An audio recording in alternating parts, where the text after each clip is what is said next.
सीधा ही उड़ा दिया। एक सेकंड में राजेंद्र गुड्डा बर्खास्त। अरे ये राजेंद्र गुड्डा नहीं होता, मुख्यमंत्री जी आप जेल में होते। 2008 में हमने कांग्रेस की सरकार बनाई, कांग्रेस के पास बहुमत नहीं था, हमने 6 एमएलए दिए, उनके पास तो 95 ही थे और उसको 101 बनाया आपके भाई राजेंद्र गुड्डा ने और सरकार बनाई। उसके बाद में 2018 में फिर उनको 6 एमएलए आपके भाई राजेंद्र गुड्डा ने दिए। सरकार जब संकट में उस टाइम में हमने उनकी रक्षा की, मदद की और हमने पूरी ताकत से सरकार की हिफाजत की।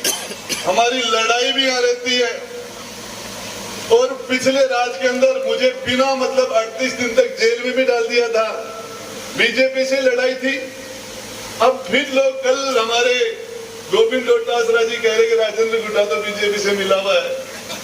मैं कहता हूँ हमारी वसुंधरा जी और गहलोत जी मिलते हैं तो कोई दिक्कत नहीं, मैं नरेंद्र जी खिचड़ यहाँ बैठ गए तो दिक्कत हो गई। अब ये तो सरकारी प्रोग्राम है। मैं आपको एक ही बात बताना चाह रहा हूँ, एक ही बात कि मुझे तो सांसद महोदय दूसरा काम भी नहीं आता। मुझे तो आदत पड़ गई इन लोगों के बीच में रहने की और चाहे सच बोलने की भी पड़ गई। और हकीकत है मैंने कुछ भी नहीं कहा था, मैंने सिर्फ इतना सा कहा था कि यार मणिपुर की बात कर रहे हो, महिलाओं के साथ तो अत्याचार बुरे काम हमारे राजस्थान में ज्यादा हो रहे हैं, इसको भी देखो। सिर्फ इतनी सी बात कही थी मैंने। बहन सविता मैंने सिर्फ इतना से बोला था कि पूरे राजस्थान को भी ठीक करो। हमारी माता बहनों के साथ यहाँ जो अत्याचार हो रहे हैं, दुष्कर्म हो रहे हैं, अपने गिरिबान में झांको।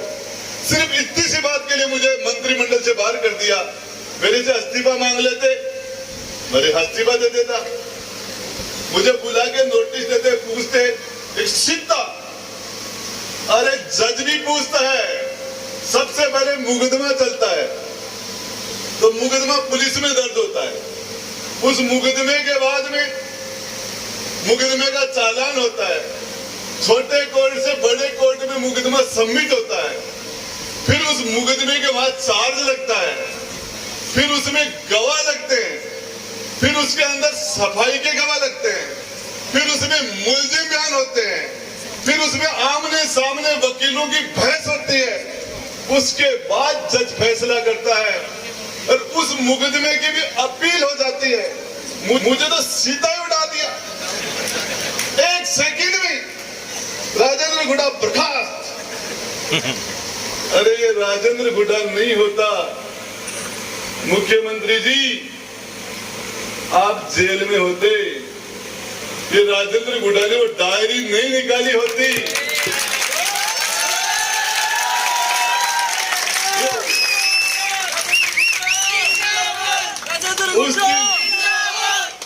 उस दिन मुख्यमंत्री ने जिस तरीके से कहा गुड्डा सब कुछ तेरे हाथ में है आज मेरा, और उसके बाद आपके भाई ने 9वीं मंजिल पे जाके 150 सीआरपीएफ के जवानों के बीच से निकल के गेट तोड़ के 9वीं मंजिल से वो मैंने नहीं निकाली होती तो आज गहलोत साहब जेल में होते, मुख्यमंत्री नहीं होते। और आपने कहा भी बेटे के जन्मदिन पर आए कि राजेंद्र गुड्डा नहीं होता तो मुख्यमंत्री में नहीं होता, आपने कहा था। ऐसी क्या कह दिया मैंने? तो सिर्फ इतना सा ही कहा था कि राजस्थान में महिलाओं के साथ दुष्कर्म हो रहे हैं। आपने मुझे विधानसभा में भेजा भी इसीलिए था कि मैं वहां जाके सच बोलूं। हमारी बहन बेटियों ने मुझे वोट देकर राजस्थान की विधानसभा में भेजा था। हमारी बहन बेटियों ने आपके वोट से मैं विधानसभा में गया था। और उसके बाद में जब आप हमारी बहन बेटियों की हमें हिफाजत नहीं कर पा रहे थे, इनके साथ रोज दुष्कर्म हो रहे थे, तो मैं उस पर बोल गया। राजस्थान की सबसे बड़ी पंचायत में ये मेरा गुनाह हो गया। तो मैं कहता हूं चाहे कुछ भी हो जाए, इस उदयपुर वाटी की जनता आपका प्रतिनिधि नहीं दी हूं, पूरी ताकत से लड़ता रहूंगा, चाहे विधानसभा में रहो, चाहे हार जाए, चाहे जीत जाओ, चाहे जेल में रहो, चाहे बाहर रहो, मरते दम तक इस उदयपुर शेखावाटी के लोगों की हिफाजत के लिए आखिरी दम तक लड़ता रहूंगा। आप सब लोगों ने राजेंद्र गुड्डा को तो आप ही का टिकट था, मेरे पास तो कोई टिकट नहीं था, मैं तो भीड़ में खड़ा था। और आप लोगों ने, आपके आशीर्वाद से, आप जनता माँ बाप होती है, आप लोगों ने हमें पैदा किया है। नरेंद्र खीचड़ साहब को इनके पिता के नाम से नहीं जाना जाता, झुंझुनू के सांसद जनता ने पैदा किया है। राजेंद्र गुड्डा को भी आपने पैदा किया है, सरपंच साहब को भी आपने पैदा किया है। एक आदमी के लोकतंत्र के अंदर संविधान के तहत 6 बच्चे होते हैं लोकतंत्र में, जिसको उसने पैदा किया, पंच, सरपंच, प्रधान, प्रमुख, एमएलए और एमपी, जिसको आपने पैदा किया, जिसने 6 लोगों को कुर्सी पर बैठा दिया। वो आदमी हॉस्पिटल में बीमार हो, उसकी पूछने वाला कोई नहीं हो, थाना हो, चाहे तहसील हो, पानी हो, चाहे बिजली हो, सरकारी दादागिरी हो, चाहे प्राइवेट दादागिरी हो, जिसने 6 को पैदा किया, उनमें से एक भी आके उसको नहीं पूछे तो वो सारे के सारे नालायक हैं। देखिए, एक ही बात बताना चाह रहा हूं, हमने पूरी ताकत से हमने पूरी कोशिश की कि हम ज्यादा से ज्यादा विकास कर पाए। विकास सड़कों से होता है। और मैं आपको बता, आपने इस राजेंद्र गुड्डा को आपकी इस भीड़ के अंदर खड़ा था, मेरे पास तो वो पार्टी थी जिसके 1100 वोट आए थे 2013 में, 1100 वोटों की पार्टी। मेरे पास बड़ी जाति भी नहीं थी। आप लोगों ने मुझे राजस्थान की विधानसभा में बैठाया, मैंने पूरी ईमानदारी के साथ, पूरी ताकत के साथ, आपकी दी हुई ताकत को इस क्षेत्र के विकास के लिए मैंने खर्च किया। पूरी ताकत उसमें लगेगी कि हमारे क्षेत्र में विकास कैसे हो। मैंने पूरी ईमानदारी से कोशिश की कि लोगों के साथ में न्याय करूं आपकी दी हुई ताकत के द्वारा। और इस पूरी, मैं तो मेरी खाल की जूती बना के भी आपको पहना दूं तो आपका एहसान नहीं उतार सकता। आपने मुझे सरकार में 2 बार मंत्री बनने का अवसर दिया। आज सच बात है कि एक जो आदमी की आदत है वो नहीं जाती।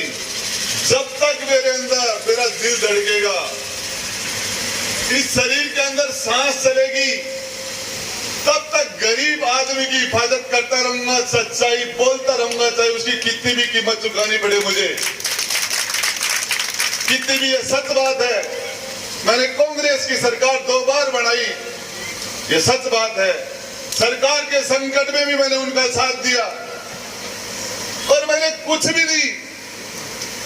कल हमारे असलसर के अंदर एक 20 साल की जवान बच्ची, कॉलेज में पढ़ने वाली का गला काट दिया गया, रात को नींद में सोती हुई का। जब ये हमारे राजस्थान के अंदर, पूरे हिंदुस्तान में जब महिलाओं के प्रति अत्याचार हो रहे हैं, महिलाओं के प्रति दुष्कर्म हो रहे हैं, उसमें हिंदुस्तान में हम राजस्थान नंबर 1 आ गए। हमारे लिए शर्म की बात है, ये हमारे लिए डूब मरने की बात है।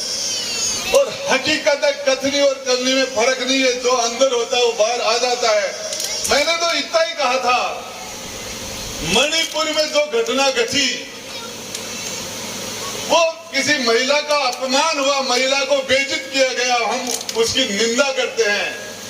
लेकिन 3000 किलोमीटर से ज्यादा दूर, 3500 किलोमीटर दूर की हम चिंता कर रहे हैं, हमारे खुद के आंगन में क्या हो रहा है। रोज बहन बेटियों की इज्जत नीलाम हो रही है।